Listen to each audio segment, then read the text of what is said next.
What's up everyone, this is K Collections. As tradition, we have yet another Liz. This time she's not wearing a skimpy outfit, instead transforming herself from a dragon into a machine known as Mecha Eli-chan. Let's see how good of a servant she is. Her attack stats when compared to the other 4 stars is pretty high, just falling below Yagyu and above Alter Lancer. HP is the same as Pashalip, being towards the bottom. Being an insanely buster focused servant, her NP gains are good actually, coming at around 30% charge when performing an Arts Buster Quick Brave chain. You can't really perform this chain often because your damn team member screws everything up, so NP gains in general will be challenging without support. Star gens are on the low side, you're typically going to get around 15 stars or so.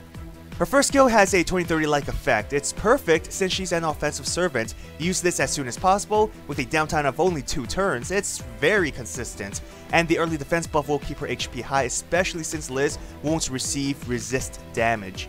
The demerit from her second skill isn't much of an issue really, but the 20% NP battery really helps with her offensive nature. You won't really be spamming her NP often unless you have like strong supports, so this really gives you good flexibility on CEs. Her final skill takes a bit of precaution. Obviously, you don't want to use this when she has an evasion or something, but sacrificing her own defense buff from the first skill isn't the worst thing in the world. Typically, you'll use this hopefully to one-shot your enemy or to cause a lot of damage. So losing one defense buff shouldn't hold you back from using this ability when her NP is ready. Max out her last skill cause you want her to be a one-shot machine. Then it's up to you. Do you like NP or crit? I like NP battery, so that will be my second priority.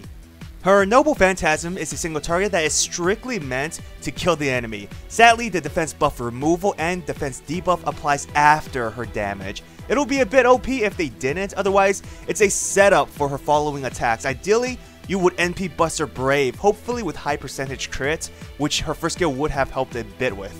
For CE recommendations, honestly it's very simple. Improve her Buster. Sunrise will give you that early momentum if you think NP charging will be an issue. You can also focus on her crit roll. Joint Recital helps with Buster as well. She doesn't have any Star Gathering effects, so Heated Sands can help her be your main crit servant. Lastly, her NP damage is her biggest strength. If you have servants like Merlin or Waver, what am I talking about? Of course we have Merlins and Wavers. At the very least we'll use support, am I right? Or let's say methods to charge NP fast, then Black Grail will help her one-punch cavalry enemies, especially since her NP will be at level 5 thanks to being a welfare servant.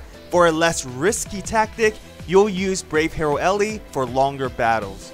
For servant recommendations, at this point, need I say more? You all know the god of Buster supports.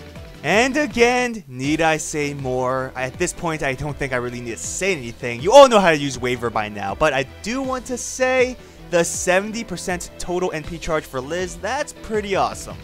So basically, you can use Merlin and Waver, Merlin and Merlin, Waver and Waver, or Waver and Merlin, which is basically the same as my first suggestion.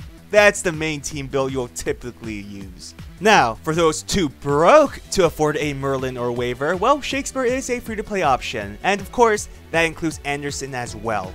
And let's be honest, she basically fits with most Buster-focused servants in general. It gives that deck synergy. You know the saying, tap red till they're dead. My final thoughts on Mecha Liz. She's a wonderful welfare servant. Her role is simple. Deal as much damage as possible, kill them fast. Not a problem thanks to being at NP5, along with a Buster heavy deck.